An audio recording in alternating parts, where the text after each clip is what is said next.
God.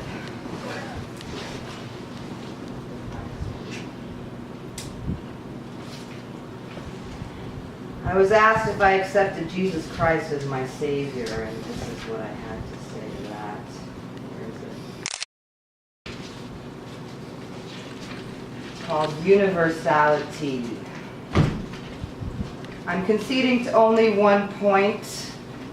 There will never be only one joint best religion throughout our sad land, even though we are only one man.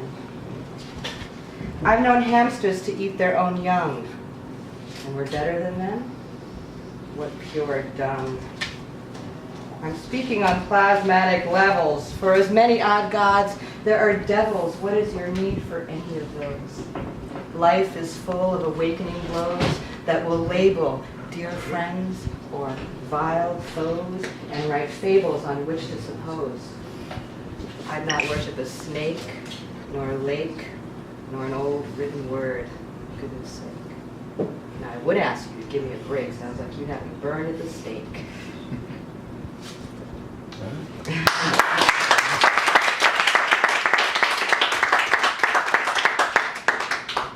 I found God in the floorboards. His heart bespied the beads from his brow, blessed bedrock to pearl, he was working. Like father's hands opening first-year birthday presents, or father's hands inspiring mother's vocal cords to choke as I stood beside her, his words the only sound left over. Woman, where do you think you are going? I found God in the attic working with mother as she indulged in the archaic practice of negligence. He was working beside her, all tears and foreclosure. Beside her, life is a used car. The mileage, it is all about the mileage, said mother. I found God in the roof planting my prayers in the crotch of rain. I am getting your house in order, he said. I found God on West 134th Street in Harlem, where love and hate bred surrender, where my warm bed bred miscarriage, where depression bred the night, where I wrote nights dispersing sorrows through page, where suicide notes became stanza, my pen drowning in the Harlem hooch, jazzing the schemes of the midnight children, the clave of the attic, the trumpet of the roof, drinking mother's wisdom, wearing father's habits. I am getting your house in order, he said.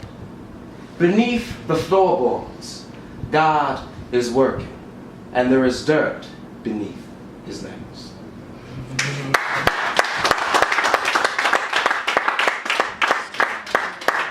Gotta get my table of contents in order so I can find mine. Lost and found.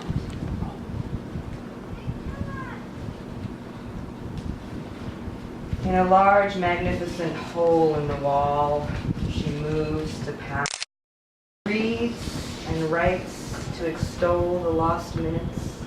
Time slipped away.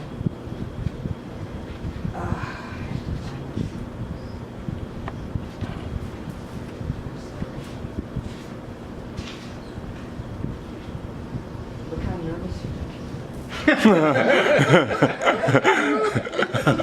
That was awesome.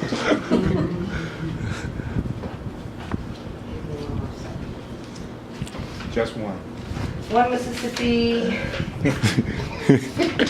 Two Mississippi. What is it? What is it? David? There it is. Lost and found. In a large, magnificent hole in the wall, I move to pass the day. And I read and I write to extol the lost minutes. Life has passed away.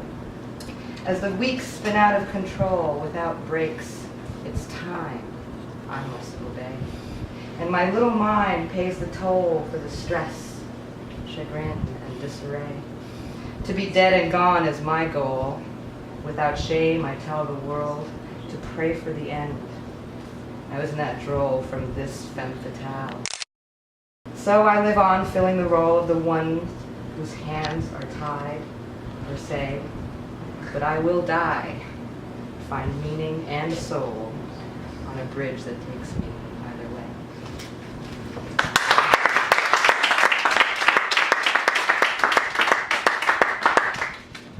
I have a hard time believing you are alone tonight.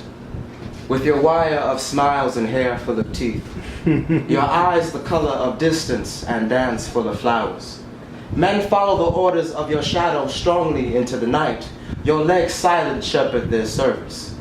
In this time, the tattoos of your only dress commit to the vibrations of battle. Your lips travel to the ends of romance, wielding the cold science of casualty. This is the part. For here I was punished, here I was pained, and here I returned to look upon the names of. This is the part. For here I forgive.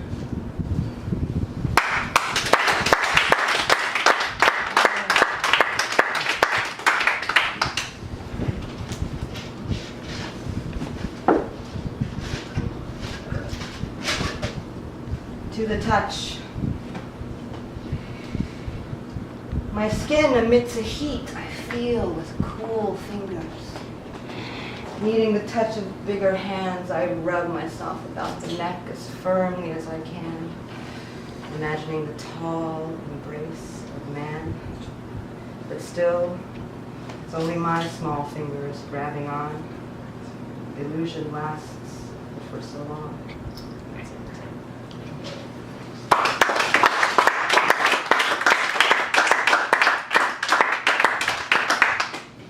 I wanted your lips tonight, and everything they bring to ask you to spend your heart. I have touted romance on my brow before I knew you. Why is it I wish to surrender? I am not used to this rush, this wave of pavement, the heft of walls you present to me. To have your eyes staring before me, knowing my intent, unsettles my deepest brand of reservation. I needed you this morning, amid the sweat and blood of first arousal, prior to assuming my humanity. Through the netted window fell the noise of Harlem. I spoke to part the air, releasing the dream of you.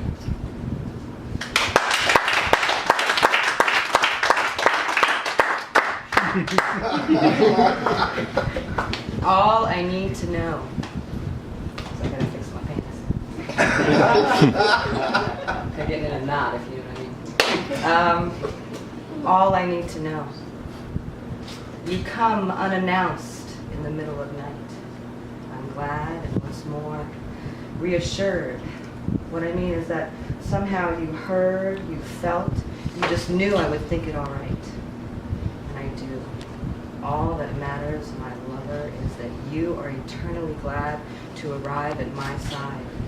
With your lips that revive the stillness in me, you collect what they are doing.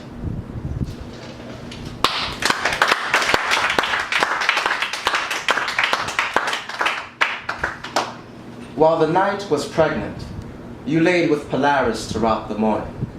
The trees found their way inside to mourn, carving themselves between the walls. I was a person. The height of noon stretched our souls, tricking us to work. The yawns in our chests pressed our lungs and our eyes teared. We spoke to the moon, wasting English, its hard light far away washing the night. I found you, away from here, heartbroken. The moon made a pact with the sun crowding the sky, the stars out of place.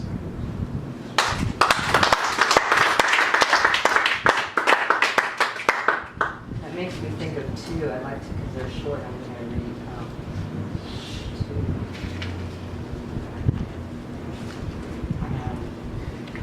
two. The first one, shooting stars. We'll be the silent watchers, the ones who see the stars as close to Earth or far, as if we were the catchers of dreams that seldom are. But for the sake of ours, we'll be the silent watchers.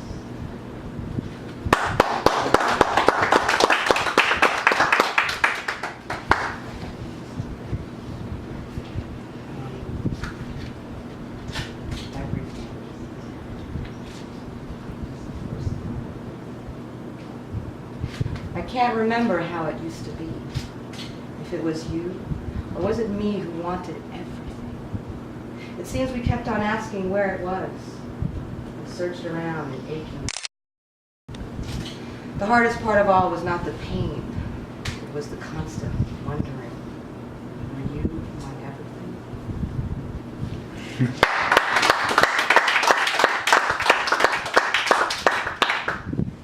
I waited where days began, by the nets of our leather ocean, listening as the night was freed to sea. The morning stilled by my chair in the darkness, going on clear as an old dress of sunlight. We decorated ourselves with the air between us, discarding the evening plots and the dark approaches. You were the hemp and silent feather taking flight by the brush of my cheek, following to paradise the satellites of gaunt skies. I was leaning into the morning, caught between the religion of man and stranger, my voice at your heel, calling from a human crowd the things that kept us warm. I returned to the docks, to my chair in the dusk, casting my nets back to sea.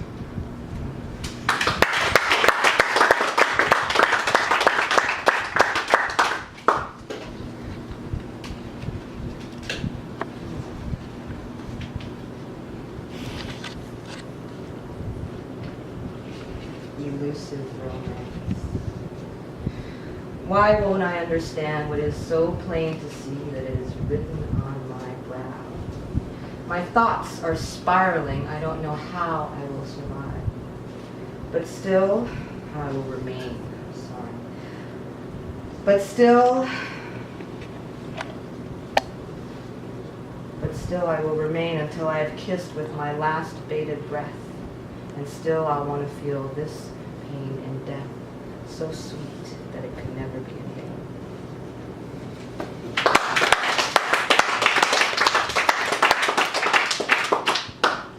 I have no opinion about this place, this Graceland. Tell me why this is home.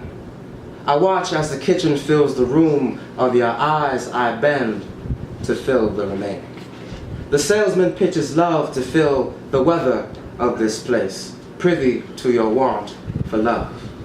My eyes trace the crowning of the walls, confident that my heart is thinning between them.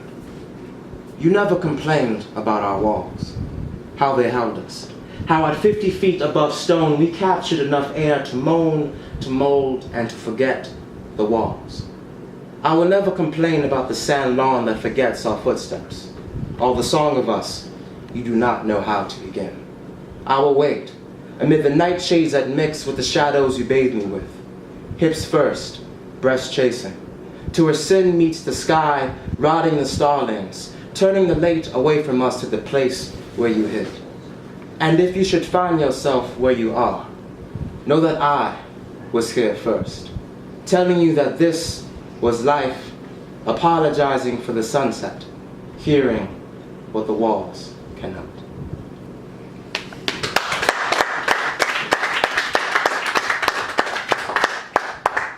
You're so right, David. This totally froze. You know, I had a lineup of poems, and now you just like mix it all up, which is great. Again, I want to read two because one is very, very short, and then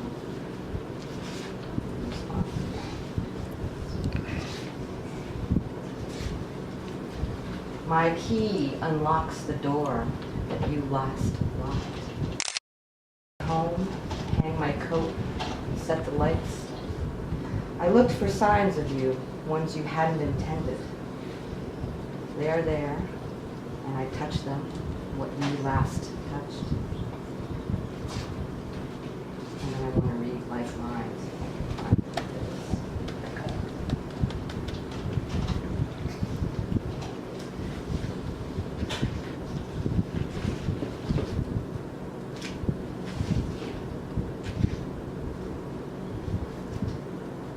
I know these by heart better than I thought.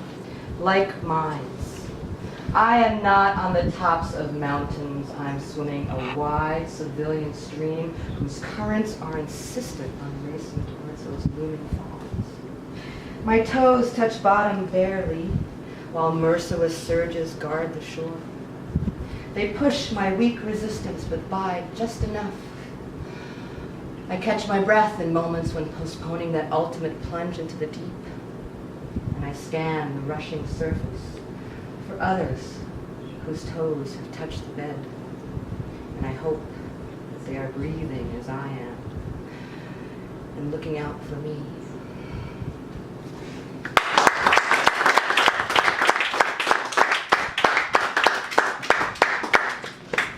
I am the last, in the fields of chocolate hills where strange fruit wet and spoiled sway over rare earth. In the arms of dogwood rest their hanging color crooked to shade by petty distance. During the scourge of white nights picnic the white dreams of plastic people. The hate on their blood lifts its whisper through plastic lips encouraging the sowing of fruit. I left the fields by the rivers of my eyes, sailing away from my paper ship.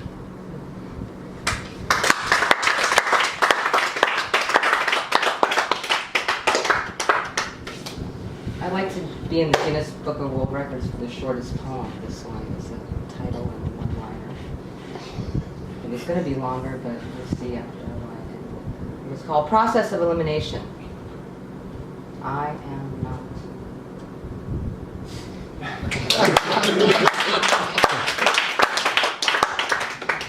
Jazzy beat there. My shortest poem is titled Last Words, and it's I left for home.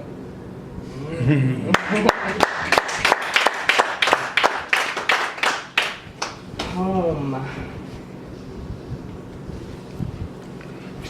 Conjugating truth. I am, in fact, in truth, the center of the universe. For if there is no edge, no corner, no beginning, and no end, then surely I must be its focal point. It stretches endlessly away from me. You are, in fact, in truth, the center of the universe.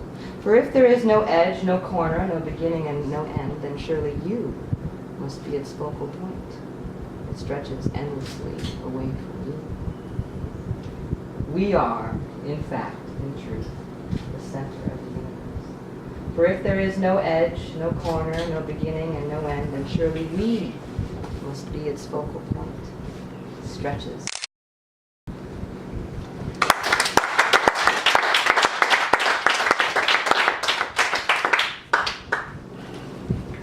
In my dreams, I am a king. Wrist to nape to broken skin in the fringe of my line, king. Remember me when rain falls, drops wax by lazy color on fields where blood and grain falls. Awake, I seek camouflage. Chains or suits befit my guile-colored skin. Needs camouflage too. In my dreams, I am a king. Wrist to nape to broken skin in the fringe of my line, king. Remember me when rain falls, drops wax by lazy color on fields where blood and grain falls. Awake, I seek camouflage. Chains or suits befit my guile-colored skin. Needs camouflage. 3, in my dreams, I am a king. Wrist to nape to broken skin in the fringe of my line, king. Remember me when rain falls, drops wax by lazy color on fields where blood and grain falls. Awake, I seek camouflage. Chains or suits befit my guile-colored skin.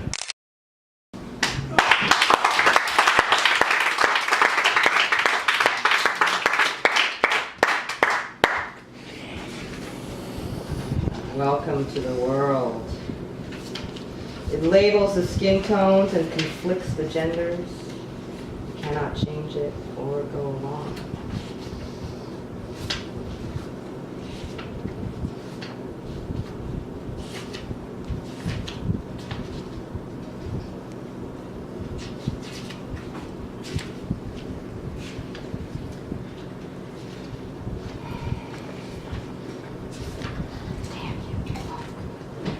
Right? It's not that. Is it bad?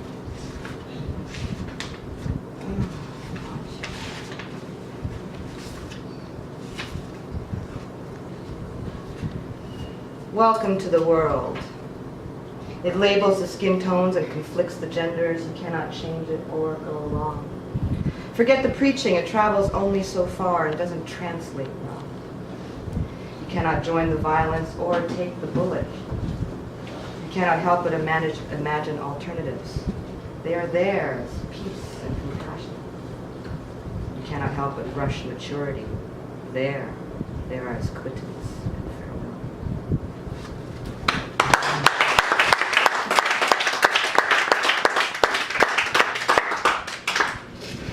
There are no places to weep.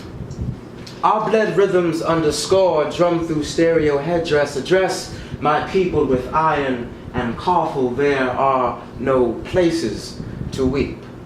Standing dark, black maps legend our doom, our shielded monsters graze the fields of our lives. This specimen of life fails to warm our bones with reasons to move beyond our street corners.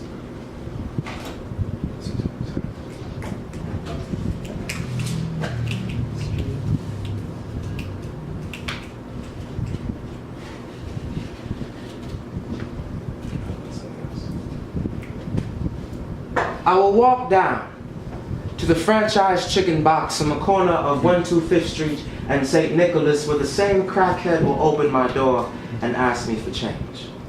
I will look into his eyes and ask for the same. In the summertime, I will walk down the stretch and past the drummers in front of the Adam Clayton Power Building to the site of street vendors selling civil rights speeches and slave paintings to European tourists, a franchise soul. I will inquire unto them about their wares, and they will tell me that I have lost mine. Gil Scott Heron once sang, "My brother's a junkie said he ain't got no job," and I thought of you. Finding your vice and employment between the legs of beings that were anatomically female, but you. Mother swapping your WIC card, leaving a conga line of illiterate children walking on Jordan Air, and I thought of you. And to tell the whole truth, I thought of me too. A walking contradiction amongst my own people. As I walk through the mecca of black thought and innovation, why do only the cops and tourists walk tall with their chests out, while we walk with hearts as though as our waistlines sagging, like the hope for a better tomorrow? I work toward the day when we will no longer have to chant, yes we can, for we would have done so already. Gentrification Harlem lay smeared in the makeup of white and black. Where do my roots lie? Perhaps this is it. We have moved past a racial segregation to an economic division. Integrated as people in a class system, leaving one question to be asked: what shade of green is your bank account? Walking, talking, and laughing, but this is not enough. Working, screwing, and crafting, but this is not enough. What is left for me here? What have my parents left me besides this lock I find on my loins, forcing them to drop into the dirt, mud, and ice of a cold world? I remember the first girl I spoke to in college was a Russian beauty. Defined face, big boobs, and a tight white girl booties are too much for me to say that her blue eyes inspired my pen. And so I wrote. But it was too much for those I call my brothers and sisters, you see. Walking, talking, and laughing was enough. Working, screwing, and crafting was accepted. But establishing relationship was refuted.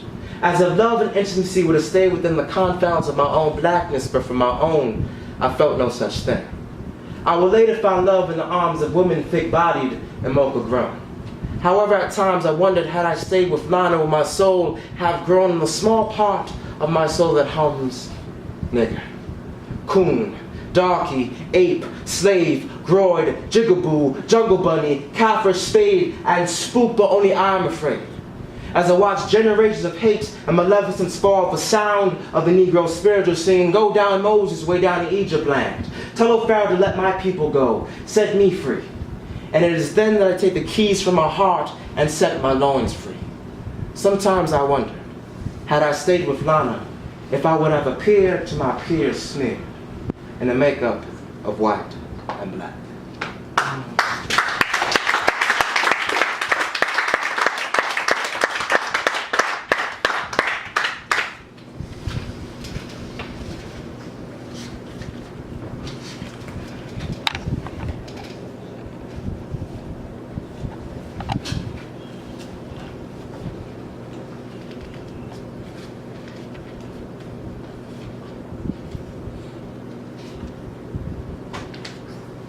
very much into Zen. I'm writing some new stuff that's Zen inspired. This Zen thing really has me losing one of my minds.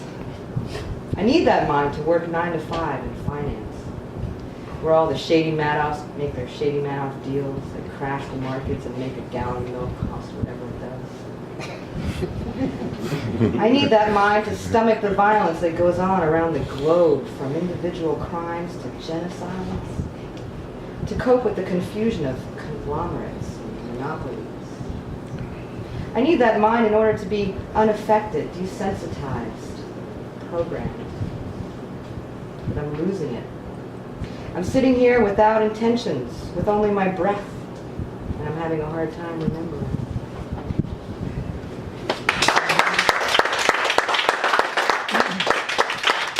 If you like, you can do 2 more rounds. 1, 2, 1, 2.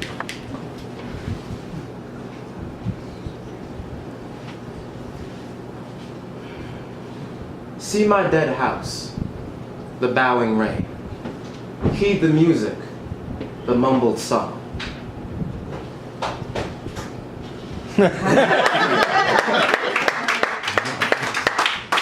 Off the cuff. What day is it? Where am I? What do I do again?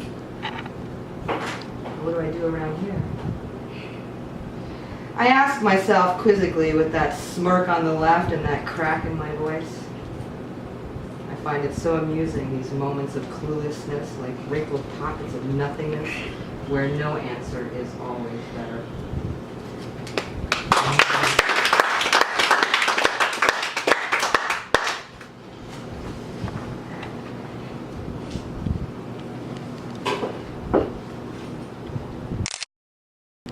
They said the sun was out. We cannot love in this light.